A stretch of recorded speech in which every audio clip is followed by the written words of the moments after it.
Hello viewers. एक बात किसी ने बिल्कुल ही सही बोली है कि ऊपर उठने में वक्त तो लगता है, भले ही वो सूरज हो, वो धीरे धीरे उगता है। बहुत समय पहले की बात है।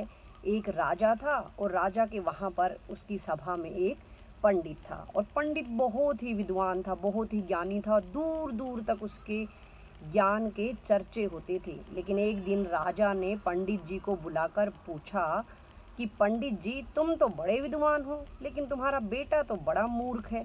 उसे तो यही नहीं पता कि सोने और चांदी में कौन सी चीज़ बहुमूल्य है। पंडित जी ने पूछा, राजा जी पूरी बात बताइए। राजा जी ने बताया कि मैं ऐसे ऐसे एक सभा लगाता हूँ और सभा में जीतने वाले को इनाम भी मिलता है, और उसमें ये मैं पूछता हूँ कि बताइए कौन सी वस्तु ज़्यादा कीमती है, सोना या चांदी। आपका पुत्र वहाँ पर हर रोज़ आता है और उसको यही नहीं पता कि सोना बहुमूल्य है या चांदी।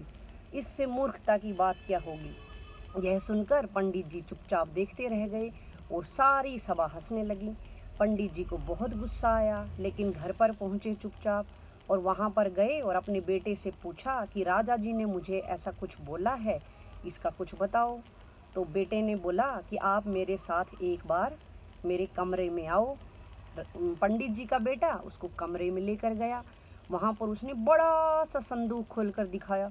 वो चांदी के सिक्कों से भरा हुआ था। और पंडित जी ने जब उसको पूछा तो उसने पंडित जी को सारी बात बता दी और पंडित जी को ये बात समझ में भी आ गई। लेकिन पंडित जी का मन था कि ये बात सबको समझाई जाए, मेरे समझने से क्या होगा, सब मेरे बच्चे को मूर्ख समझ रहे हैं। पंडित जी अगले ही दिन बेटे को राजा की सभा में लेकर गए और वहाँ पर राजा के सामने खड़ा कर दिया। और फिर राजा ने पूछा कि बताओ भाई, सोने और चांदी में से कौन सी चीज़ बहुमूल्य है। बेटे ने तुरंत ही जवाब दिया कि सोना। तो राजा ने पूछा कि जब सभा में मैं वहाँ हर रोज़ पूछता हूँ तो तुम चांदी बोलते हो, आज ऐसा क्यों।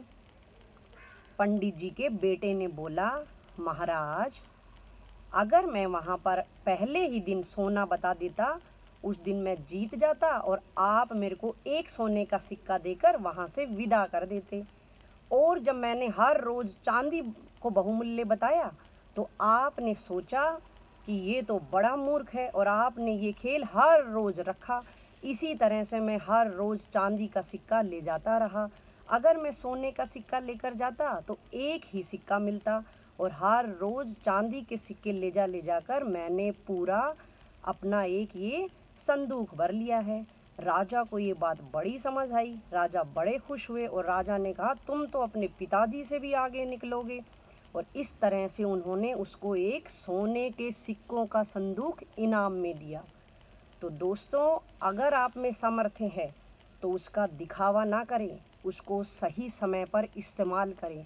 और हाँ, एक बात याद रखें कि अगर आप संघर्ष कर रहे हैं तो उससे घबराएं नहीं। एक ना एक दिन ऐसा ज़रूर आएगा जब आप सब कोहिनूर की तरह चमकेंगे। इसलिए अपनी मेहनत करते रहिए, लगे रहिए और खुश रहिए। Thank you.